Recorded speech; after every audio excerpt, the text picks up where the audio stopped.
Assalamualaikum warahmatullahi wabarakatuh. Ketemu lagi dengan saya Widodo dari Banaran Sambung Macan Sragen di channel Taniling TV.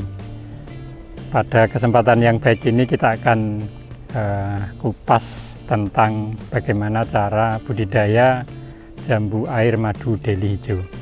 Kebetulan kami berada di kebun jambu air di Banaran, jambu air Banaran Sambung Macan Sragen. Jambu air yang kami tanam saat ini sebenarnya ada beberapa jenis, tapi yang paling banyak yang kami tanam yaitu jambu air madu deli hijau. Ada jambu air Dalhari, kemudian ada Taiwan Super Green.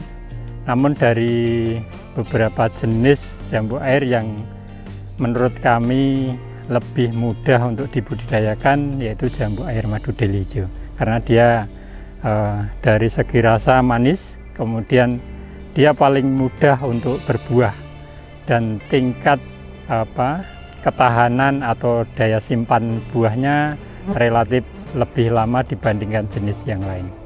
Sesuai dengan asal-usul dari madu deli hijau, ini asalnya dari Deli Serdang, daerah Sumatera, dan menurut kami dari beberapa jenis yang ditanam itu jambu madu deli ini memiliki kualitas dari segi rasa itu lebih menarik. Saya ukur menggunakan alat brick, bisa mencapai 18 brick. Nah, itu yang sangat menarik itu.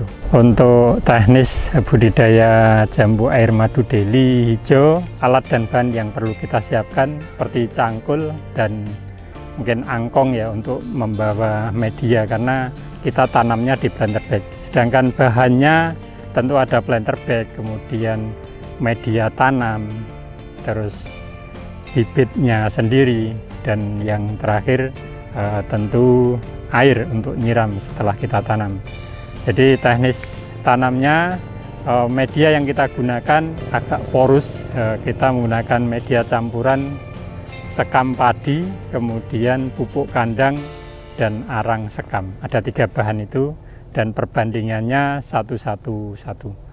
Kita campur, kemudian masukkan di planter bag secukupnya, kemudian kita tanam, siram, dan kita rawat. Nah, untuk perawatan tentu kita tetap menggunakan pupuk tambahan, yaitu pupuk kimia. Kebetulan kita menggunakan pupuk NPK, jadi pemberiannya biasanya 2 minggu sekali waktu awal-awal, tapi kalau yang sudah besar ini kita agendakan di musim penghujan, berusaha untuk sebulan sekali kita bantu pupuk. Perawatan yang lain tentu di buahnya sendiri. Kita mungkin sudah banyak yang tahu tentang jambu air, tapi walaupun banyak yang nanam, tapi mereka jarang bisa panen dengan aman.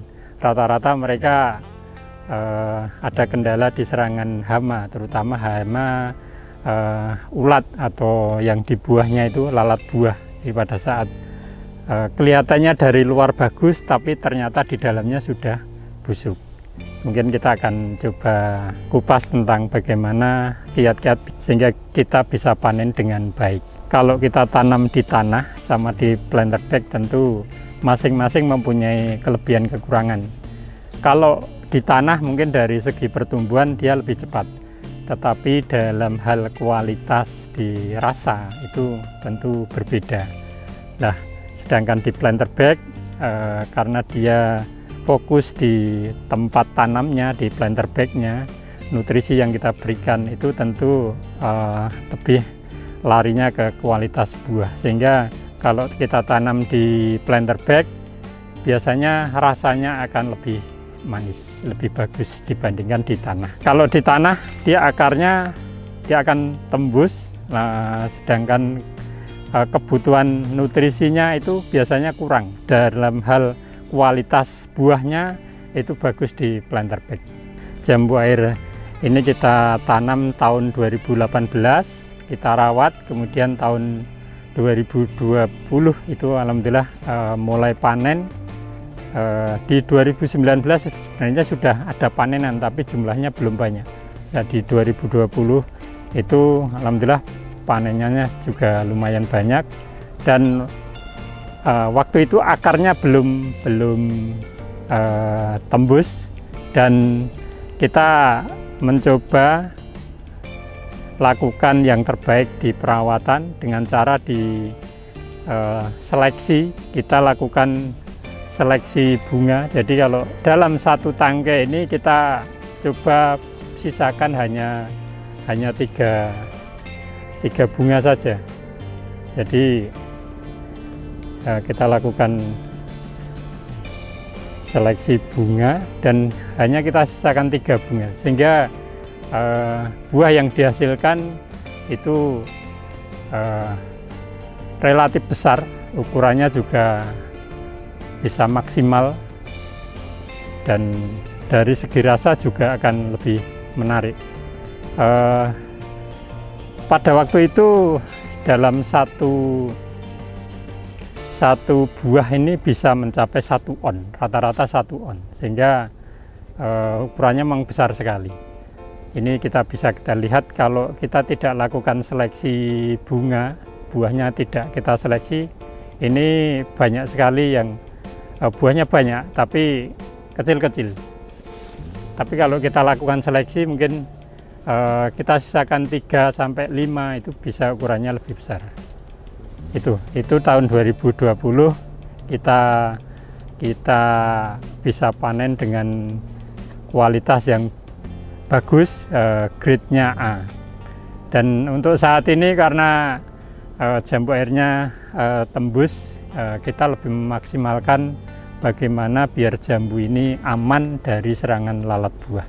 Jadi setiap 1 bulan sekali planter bag-nya itu kita putar sehingga akarnya yang ke tanah itu putus. Itu pernah kami lakukan, tapi pada waktu itu di tahun 2019, waktu itu ada kemarau yang relatif lama, sehingga yang kami lakukan, kita putus akarnya, itu banyak yang layu, banyak yang kering. Sebenarnya kalau airnya kita bisa mencukupi, itu sebenarnya nggak masalah. Kalau hama di jambu itu sebenarnya relatif aman ya. Kalau untuk daun yang dimakan ulat itu tetap saya yakin hampir semua tanaman ada serangan ulat. Tapi kita bisa kendalikan dengan insektisida, kita semprot biasanya nanti akan sembuh, hilang. Menurut kami hama yang sangat fatal menyerang di jambu ya salah satunya yaitu lalat buah. Kalau sampai kita terlena dengan serangan lalat buah atau lalat buah tidak kita kendalikan, tentu dampaknya ke buah itu sendiri. Jadi walaupun tampilannya bagus, tapi ternyata di dalamnya ada lalat buah, ada larva lalat buah yang sudah tinggal di situ. Ya kita solusinya sementara menggunakan blongsong. Untuk penyemprotan pestisida ya kita lakukan, tapi hanya untuk antisipasi biar lalat buah itu tidak masuk.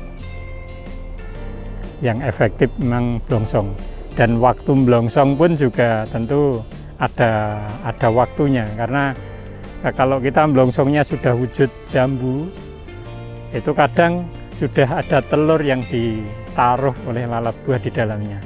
Pada saat kita blongsong, tahu-tahu nanti belum sampai tua sudah jatuh duluan. Jadi waktu yang tepat untuk blongsong lalat buah ya bunga mekar seperti ini rontok, kemudian langsung kita bungkus. Dengan kondisi yang seperti ini, daunnya sudah nyambung seperti ini, tentu perlu ada kegiatan penjarangan. Jadi rencana kami nanti akan kita dongkel beberapa sehingga nanti tanaman ini jaraknya akan lebih luas. Ini awalnya 2,5 kali 3 meter, ini ternyata di 3 tahun kemarin ini, jadi umur 3 tahun daunnya sudah bersentuhan. Jambu air kalau misalkan jaraknya lebar itu pertumbuhannya tidak naik, tapi dia akan secara horizontal, sehingga untuk perawatan seperti blongsong dan lain itu lebih enak. Tapi karena ini jaraknya rapat, ini tanamannya malah ke atas. Rencana kami akan kami kurangi sehingga nanti tanamannya bisa pertumbuhannya secara horizontal, tidak naik ke atas. Karena kalau naik ke atas nanti blongsongnya itu sangat repot, harus pakai tangga.